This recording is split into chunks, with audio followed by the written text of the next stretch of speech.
Salutations amis youtubiens, j'espère que vous allez bien, moi ça va super. Je suis de retour aujourd'hui avec une vidéo que évidemment j'ai pas l'habitude de faire, non pas que j'ai fait 15 milliards de vidéos, mais en tout cas c'est une espèce de nouveau format, de nouvelle idée que j'ai pas encore faite, c'est-à-dire juste donner mes favoris. J'avais juste envie de vous partager ce qui en ce moment me faisait me sentir bien, me procurer du bien-être, tout ça quoi. Je sais pas si je vais faire ça genre une fois par mois ou alors je sais pas, genre une fois de temps en temps quand il y a des choses que j'aime particulièrement. Je sais pas encore, on verra en fonction de mes envies et de mes humeurs. Donc dans mes favoris, je vais vous présenter un podcast, un livre, une série et un compte Instagram. Voilà, je pense que j'ai tout dit et je pense qu'on va rentrer dans le vif du sujet. Premier favori, donc je vais vous présenter le livre et c'est un livre qui s'appelle Je pense trop, comment canaliser ce mental envahissant et ça a été écrit par Christelle Petit-Colin. Alors c'est un livre, je dirais de psychologie plus que de développement personnel en soi, mais forcément ça rentre dans la grande case qu'est le développement personnel, mais c'est vraiment genre l'explication du fonctionnement du cerveau d'une certaine catégorie de personnes. Ça faisait un moment que j'en avais entendu parler de ce livre-là, mais il m'avait pas immédiatement intéressée. Et c'est une personne que je connais, et du coup qui me connaît un petit peu, qui m'a envoyé la couverture du livre en mode ah ça m'a fait penser à toi, forcément. Et c'est la semaine dernière, je suis allée à la Fnac et je l'ai vu, je me suis dit oh bah tiens, j'ai lu la 4e de couverture et j'étais en mode c'est moi, ce livre parle de moi, ce livre est pour moi, Tiffen, achète-le. Je le trouve génial, je ne l'ai pas terminé encore et je l'aime déjà énormément, je sais que il va faire partie de mes livres favoris. Donc pour vous parler un peu plus en détail du livre et de son contenu et pour donner un résumé sans spoiler, en gros l'auteur elle donne une définition, je pense que c'était déjà défini avant le livre, mais elle redonne une définition et une explication de ce que c'est qu'un efficient mental. Donc en gros, pour essayer de vous résumer ce que c'est qu'un efficient mental, j'espère que je ne vais pas l'expliquer de manière confusante, sachant que je vais vraiment utiliser mes mots et pas des mots psychologiques, médicaux et tout. Mais un efficient mental, c'est quelqu'un dont le système de pensée, dont la manière de penser est totalement différente d'autres personnes, de personnes normales entre guillemets. En général ça va être plus poussé, donc c'est caractérisé par l'hypersensibilité, beaucoup d'empathie, de l'hyper-empathie, je sais pas si ça se dit mais bref, par énormément de lucidité aussi, et par plein de petites autres choses. Mais voilà, ces choses là, ce sont des choses qui me parlent particulièrement, donc je sais répéter comme ça de tête. Et donc dans son livre, non seulement l'auteur va expliquer comment est-ce que l'hyper-efficient réfléchit, pourquoi est-ce qu'il réfléchit comme ça, mais en plus de ça, elle donne des conseils concrets pour juste limiter son système de pensée pour aller mieux. Je ne vous en dis pas plus sur le résumé. Quoi qu'il en soit, ce que j'ai adoré, ce que j'adore jusqu'ici, c'est que comme j'ai dit, en fait, elle parle vraiment de manière à ce qu'on comprenne qu'on n'est pas anormaux, qu'on n'est pas des extraterrestres, et du coup forcément ça fait se sentir bien, ça rassure, on se sent compris et déjà ça c'est génial. Ensuite elle donne des exemples de situations concrètes, donc des exemples de la vie de tous les jours dans lesquels vraiment on peut se reconnaître, on peut se dire ok, donc cette situation là que j'ai vécue il y a quelques jours, il y a quelques semaines, j'aurais pu l'éviter, ou en fait ça s'explique par le fait que j'ai cette manière de penser. Ensuite, pour un livre de psychologie, je trouve que c'est écrit de manière hyper simple. L'auteur aurait pu donner des mots compliqués, écrire des mots compliqués, psychologiques, médicaux, juste histoire de dire que voilà, c'est un médecin et elle sait de quoi elle parle. Mais non, c'est vraiment genre un langage de tous les jours et tout le monde peut comprendre. Deuxième petit favori, il s'agit d'un podcast cette fois-ci qui s'appelle La Leçon, le podcast sur l'art d'échouer. Donc c'est un podcast qui a été créé et qui est animé par une journaliste qui s'appelle Pauline Grisoni, et elle est partie du constat que dans nos sociétés, l'échec était vu comme une mauvaise chose. Et effectivement, quand tu parles d'un échec, c'est forcément connotation, enfin forcément, en général ça a une connotation négative, c'est vu comme quelque chose qu'il faut éviter à tout prix et quand tu vis un échec, c'est la fin du monde, t'es un raté, etc. etc. Or, comme vous pouvez le savoir ou non, en réalité c'est dans les échecs qu'on apprend, que ce soit d'un point de vue personnel, on peut grandir à travers un échec, en apprendre plus sur notre personnalité, donc du coup s'adapter à d'autres situations après, mais ça peut être aussi professionnel. Ok, je suis allée dans tel taf, ça n'a pas fonctionné, je me suis fait virer, pourquoi je me suis fait virer? Parce que tout simplement je suis peut-être pas fait pour ça. Donc ce qu'elle fait dans le podcast, la journaliste, c'est qu'elle invite des personnalités pour faire leur portrait en fait ces personnalités là a priori elles sont considérées comme étant successful. Après chacun a sa définition de successful, mais en gros successful dans le sens où là où elles sont aujourd'hui ça leur plaît, elles se sentent épanouies, elles font du sens dans ce qu'elles font tous les jours. Et en fait ce qui est génial avec ce podcast, c'est que au lieu de se concentrer sur la réussite de cette personne-là, tout ce qui a réussi dans son parcours et vraiment comment est-ce qu'elle en est arrivée là, c'est qu'en fait elle leur demande de raconter leurs plus gros échecs de leur vie.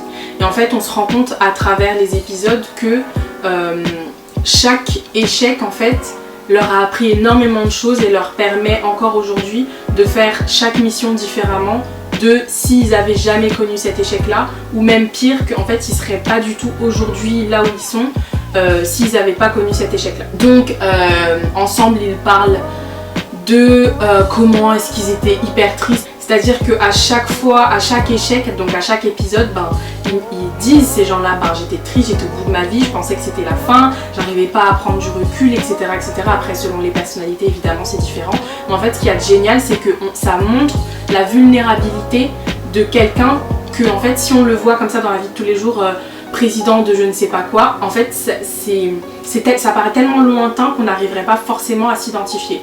Or là on se dit ok, cette personne elle a eu 20 ans un jour et elle a fait telle erreur et moi je me retrouve exactement dans cette situation là et ça donne espoir et ça m'inspire et ça me permet de me motiver parce que je sais que en fait là où j'en suis aujourd'hui, peut-être hier j'ai fait une erreur, c'est pas la finalité. Donc j'adore vraiment écouter ces épisodes de podcast.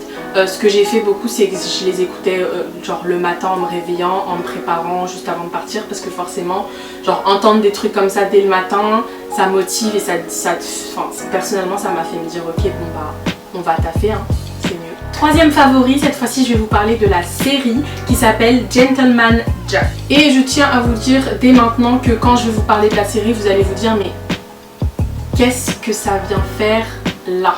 Qu'est-ce que ça vient faire dans cette liste? Pourquoi est-ce qu'elle nous parle de ça?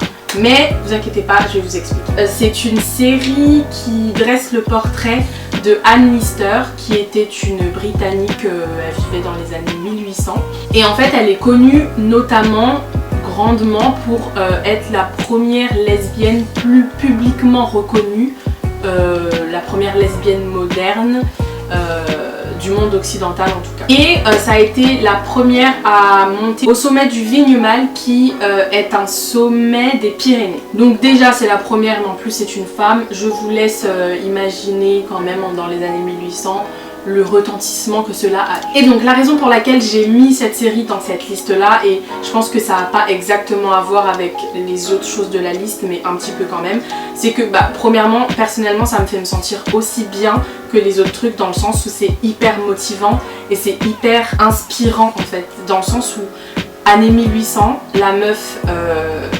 imaginez-vous vraiment les états d'esprit des années 1800. Déjà aujourd'hui c'est bizarre, donc 1800, imaginez-vous.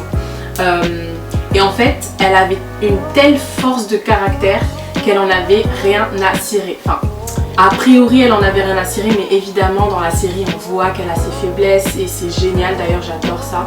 On voit ses faiblesses, on voit sa vulnérabilité. Elle écrivait énormément, donc elle avait des journaux et je crois que ces journaux sont encore disponibles aujourd'hui et donc il y a des historiens qui les ont analysés et donc d'ailleurs la série a été faite, scénarisée à partir de certains de ces carnets-là, de ces journaux. Mais en tout cas, elle avait une telle force de caractère, elle avait tellement de personnalité et c'était tellement genre un numéro cette femme que elle s'en battait les reins complet. En plus de ça, elle travaillait dans un milieu intégralement masculin évidemment. Elle exerçait un métier qui normalement était exercé que par les hommes évidemment. Donc en fait, elle se faisait constamment remettre en question et elle avait tellement de force de caractère que non, genre elle se laissait pas faire, elle se laissait pas marcher sur les pieds. Elle remettait à leur place les hommes qui essayaient de la remettre en question. Et donc vraiment, quand je regarde cette série, je me sens trop fière et inspirée et motivée. Je me dis mais genre elle, dans les années 1800, elle a fait ça. Donc genre qu'est-ce qui nous arrête aujourd'hui? Qu'est-ce qui nous arrête? Donc dans la série, il y a notamment ce côté un peu professionnel, mais il y a également le côté histoire d'amour parce qu'elle a vécu une histoire d'amour vraiment notable et donc c'est comme ça qu'elle a formé son... Là je vous spoil pas parce que quand vous allez voir le synopsis de la série c'est ce qui s'est passé, c'est ce qui est écrit. Donc en fait ça raconte l'histoire d'amour entre elle et sa compagne qui était mariée, non officiellement évidemment, mais elle se reconnaissait comme étant mariée, elles vivaient ensemble etc. Au grand dam évidemment de leur famille, de toute la société. Quatrième et dernier favori, il s'agit du compte Instagram de Refinery 29, Refinery 29. Donc de base c'est un média internet, donc ils ont un site internet où il y a des articles. Mais moi je vous parle du compte Instagram parce que je suis presque uniquement le compte Insta. Donc c'est à dire que parfois je vais lire des articles quand il y a vraiment des choses qui m'intéressent. Et parfois, je sais pas, il y a des périodes où je vais particulièrement aller sur le site. Mais vraiment, Instagram, c'est quelque chose que je vois tous les jours. Leurs posts, je les vois tous les jours. Un post sur deux, si ce n'est pas plus, je les enregistre dans mes enregistrements Insta parce que vraiment, genre, à chaque fois, ils réussissent à m'inspirer. Juste histoire de vous parler de Refinery 21, c'est un féminin, mais un féminin hyper inclusif, sans tabou, audacieux. Et en gros, ils sont partis du postulat entre guillemets qui devrait être totalement normal aujourd'hui mais qui ne l'est pas, que les femmes elles pouvaient aussi bien aimer la beauté, la mode et des choses un peu légères que la politique par exemple. Et en fait juste ils font du bien, c'est à dire que ouais leur site internet il est génial et ça permet vraiment de s'instruire sur plein de choses et ça peut être vraiment tout, genre la sexualité ou ce qui se passe aux États-Unis, ce qui peut toujours être intéressant, ou des sujets de société, de fond, c'est vraiment genre trop intéressant. Mais leur Instagram c'est vraiment genre t'arrives sur leur Insta et tu te sens trop bien, t'as l'impression qu'il y a quelqu'un qui est en train de te faire un câlin. Ils postent énormément de tout ce qui est des mantras mais sans donner des leçons ou quoi, hein, sans être méchant, faire la maman, mais c'est vraiment genre oublie pas que si, oublie pas que ça. Ce qui est génial aussi c'est que comme je l'ai dit d'ailleurs je crois, ils sont inclusifs, c'est-à-dire qu'ils quand ils écrivent et quand ils parlent à leur communauté, ils parlent à tout le monde.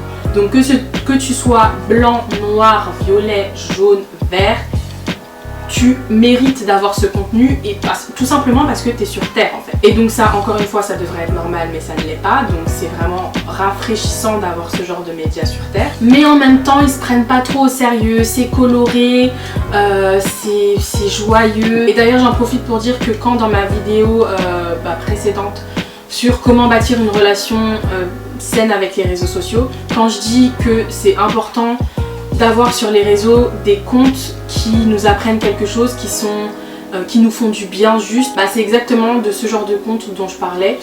Enfin personnellement ça me fait du bien, mais je veux dire un compte qui t'apprend des choses, un compte qui est pas négatif, un compte qui vraiment tu vas en ressortir et tu vas en sortir grandi en fait, ou bien juste mieux dans ta peau, ou bien remotivé. C'est exactement de ça dont je voulais parler. Donc je vous conseille vraiment d'aller jeter un œil et de les suivre ou de lire leur site internet. Vraiment c'est hyper inspirant, c'est hyper intéressant. Voilà, vraiment je vous recommande. C'était tout pour moi. Je suis trop contente d'avoir filmé cette vidéo, je trouve que c'est une bonne vidéo, enfin je verrai au montage, mais je suis contente de l'avoir fait, en tout cas c'est quelque chose de nouveau, j'avais pas l'habitude, donc ça m'a fait un peu sortir de ma zone de confort et ça m'a permis de réfléchir différemment. J'arrête de raconter ma vie. Merci si vous êtes arrivés jusqu'ici, je vous dis à très bientôt, j'espère, et voilà, et je vous fais des bisous comme d'habitude et prenez soin de vous.